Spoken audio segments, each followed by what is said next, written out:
Ever find yourself staring at your portfolio, wondering if the needle is even moving? Whether you've scraped together your first few thousand or you've finally grinded your way to a $30,000 balance, that $1 million goal probably feels like a distant fantasy. But here's the reality. Once you cross the six-figure mark, you aren't just getting started. Mathematically, you are already a third of the way to $1 million. If you're ready to stop hoping for wealth and start understanding the mechanics of how it's actually built, you're in the right place. Stick around, and if this breakdown changes your perspective, hit that subscribe button. Most people fail at investing because they view wealth as a linear ladder. They assume that saving $10,000 simply puts them $10,000 closer to the finish line. This dollar in, dollar out mindset is exactly why investors quit. They see a small balance after years of discipline and assume they'll be retirement age before they see any real results. In a linear world, they'd be right. But wealth doesn't sit idle. When managed correctly, your capital becomes a workforce that generates its own income, which then recruits even more worker dollars to do the same. We aren't talking about financial magic or get-rich-quick schemes. We're talking about compound interest. It's been called the eighth wonder of the world for a reason. Those who grasp this concept end up owning the assets. Those who don't end up paying for them. Let's look at the raw data. Imagine you're putting away $100 a week. That's roughly $400 a month. About the cost of a few nice dinners or those mindless impulse buys we all make. If you tuck that into an investment earning a conservative 8% annually, the numbers start to do something incredible. It takes about 12 years of consistent weekly contributions to hit that first $100,000 milestone. 12 years might feel like an eternity when you're on day one, but remember, the time is going to pass anyway. During this first decade, you are doing the heavy lifting. You are the engine. Out of that first 100 grand, 62,000 comes straight from your paycheck, while compound interest provides the remaining 38,000. It's the hardest stretch you'll ever face because your money is still just warming up on the sidelines. Admittedly, six figures won't change your lifestyle overnight. This is where the majority of investors make a fatal error. They mistake slow progress for no progress. They see modest returns and assume the math isn't working, but they fail to realize they've just completed the hardest phase of the entire journey. You've built the foundation. In a linear world, $100,000 is only 1/10 of the way to $1 million. But in the world of compounding, the reality is much more exciting. From this point forward, your capital stops crawling and starts to sprint. The next major milestone is $200,000, and here's the kicker. It only takes about 6 more years to get there. Think about that. It took 12 years to go from $0 to $100,000, but only 6 more to double it. By year 18, you're sitting on $200,000, and the math is now leaning heavily in your favor. At this stage, you've personally contributed about $94,000, while the other $106,000 is pure market growth. Your money is officially working harder than you are. This is the part that blows most people's minds. Once you hit $200,000, you are actually halfway to becoming a millionaire. Not 20%, not 25%, but halfway. This happens because compound interest is exponential, not linear. It's like pushing a boulder up a steep hill. The start is brutal and exhausting, but once you crest that peak, momentum takes over and the boulder begins to accelerate on its own. The final stretch is where wealth building becomes almost addictive. Over the next 18 years, as you maintain that same weekly contribution, compounding becomes the dominant force. By the 36-year mark, you've hit that 7-figure milestone. While you only personally contributed about $187,000 over 3 decades, your balance is over $1 million. That means more than 80% of your net worth was generated by the money itself, not your labor. Think about the practical reality of this. Your portfolio is now generating roughly $80,000 a year in returns alone. Remember how long it took to save that first $100,000? Now you're earning nearly that much every single year without lifting a finger. The beauty of this process is that it doesn't require you to live like a monk. We're talking about $100 a week, money that most people lose to mindless discretionary spending. It isn't about deprivation. It's about small, consistent choices that compound into something truly remarkable. Substantial wealth isn't built by those waiting for the perfect moment. It's built by those who simply start. If you think the jump to $1 million is impressive, look at what happens next. By year 45, your portfolio could cross the $2 million mark, generating over $160,000 in annual returns. At that stage, your capital is likely out-earning the salary of the average working professional. Your money has effectively become the primary breadwinner in the house. Now, I know what's running through your mind. What about inflation? What about market crashes? I can barely find $50 at the end of the month, let alone 100. These are valid concerns, but they are also the hurdles that separate the wealthy from those who spend their lives making excuses. Let's tackle the elephant in the room. Inflation. The 8% return we're discussing is actually inflation adjusted. Historically, the stock market has returned closer to 10%, but we use 8% to stay grounded.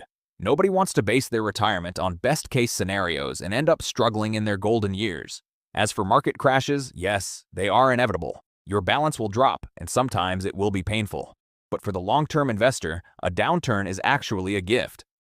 When prices plummet, your weekly $100 contribution buys more shares. When the market inevitably recovers, those discounted shares become the primary drivers of your wealth. It's like a massive clearance sale at your favorite store.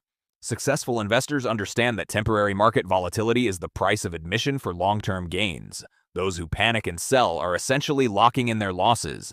Finally, let's look at that $100 per week goal. While every budget is unique, most people underestimate the leaks in their finances. The average household spends over $600 a month on food. By simply meal planning or dining out less, you could easily recapture $150 of that. Then there's the car. The average monthly payment has ballooned to over $700 for a depreciating asset. Choosing a reliable used vehicle could free up enough cash to fund your entire investment strategy. I'm not suggesting a life of deprivation or driving a car held together by hope and duct tape. I'm suggesting that most of us have more flexibility than we admit. We've just grown accustomed to lifestyle expectations that don't serve our future selves. There is a hidden benefit to this process, the psychological shift. As your balance grows, something changes in your brain. Watching your money earn its own money becomes addictive. Suddenly, investing doesn't feel like a chore or a sacrifice.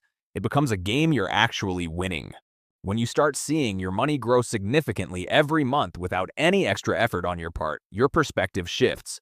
It's no longer about what you're giving up. It's about what you're gaining. This excitement becomes fuel. You start looking for ways to accelerate the process. Maybe you choose to invest your tax refund instead of blowing it on a gadget you'll forget in 6 months, or you decide to bank your next raise rather than inflating your lifestyle. You might even start a side hustle specifically to feed your investment portfolio. This is the mindset of the wealthy. They view every dollar not just as currency, but as a seed with the potential to grow into a forest. For them, a $100 dinner isn't just $100. It's the hundreds of dollars in lost future growth that meal represents. Crossing the $100,000 threshold is a total game changer. Suddenly, the idea of becoming a millionaire stops being a what-if fantasy and starts feeling like an inevitable reality. Before this point, your annual returns might have been a few $1,000s, nice, but not life-altering. Once you hit 6 figures, a good year in the market can easily net you $10,000 or even $20,000 in passive growth. These aren't just numbers on a screen. That's real capital that could cover your mortgage or fund a major life transition. This is exactly why Charlie Munger famously insisted that the first $100,000 is the hardest part. It's the period where you have to rely almost entirely on grit and discipline before the math takes over. The math is compelling, but the personal transformation is even more valuable.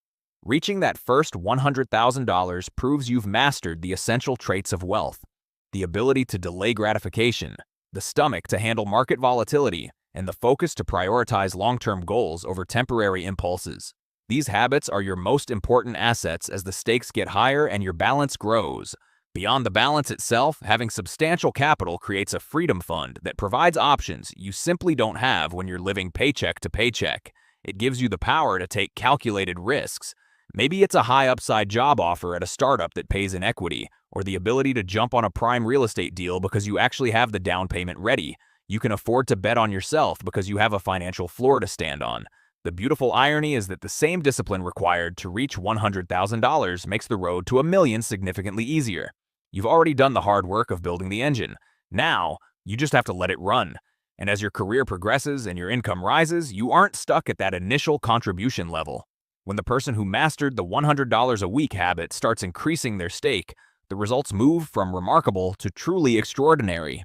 If you start with $100 a week at age 25, you aren't just building a balance, you're building a muscle. By the time you're 40, that $100 habit might naturally evolve into $300 or $400 a week as your career advances. This early consistency creates a launchpad for massive wealth acceleration later in life. But here's the truth most financial advisors won't lead with, mainly because it doesn't help them sell complex, high-fee products. The hardest part of this journey isn't the math. It isn't picking the perfect stock. It's the sheer discipline required to stick to the plan while living in a culture designed for instant gratification. We live in an era of instant everything, from streaming and food delivery to credit approvals and messaging. To most people, the idea of waiting 3 decades for a payoff sounds almost barbaric. They would rather finance a depreciating luxury car today than drive a reliable used one and invest the difference. They'd rather have the dopamine hit of the latest smartphone now than fund their future freedom. This is exactly why most people never build wealth despite living in unparalleled prosperity. It isn't a lack of income, it's a lack of delayed gratification. The wealthy have a different relationship with time. They understand that boring, relentless consistency beats exciting speculation every single time. While others are gambling on the latest crypto trend or trying to perfectly time the market, successful investors are quietly funneling money into index funds month after month, year after year. Keep in mind, the projections we've discussed are actually quite conservative. We assumed you never get a raise, never receive an employer match, and never drop in a tax refund or a bonus. In reality, your progress will likely be much faster. An employer match alone is an instant 50% or 100% return on your money before it even touches the market. When you add in bonuses, side hustles, or even an inheritance, the reality of wealth building is usually much brighter than the math on paper suggests. You might worry that 8% isn't guaranteed or that you'll pick the wrong horse. But for the vast majority of people, you don't need to beat the market. You just need to match it. A simple total market index fund is often the most powerful tool in an investor's arsenal. Historically, the S&P 500 has averaged over 10% annually, even through recessions and world wars. Betting against human innovation and productivity is a losing game. The key is to avoid getting fancy. You don't need to hunt for individual stocks or chase hot sectors. In fact, trying to be clever usually hurts your returns more than it helps. Reaching that first $100,000 isn't just a random number. It is the mathematical proof that you are already 1/3 of the way to $1 million. The math is undeniable, even if it feels like a cheat code. Time and compounding are ready to do the heavy lifting for you, but they require your permission to start. Begin today, because 3 decades from now, you'll either be looking at a 7-figure legacy or wondering why you didn't start sooner.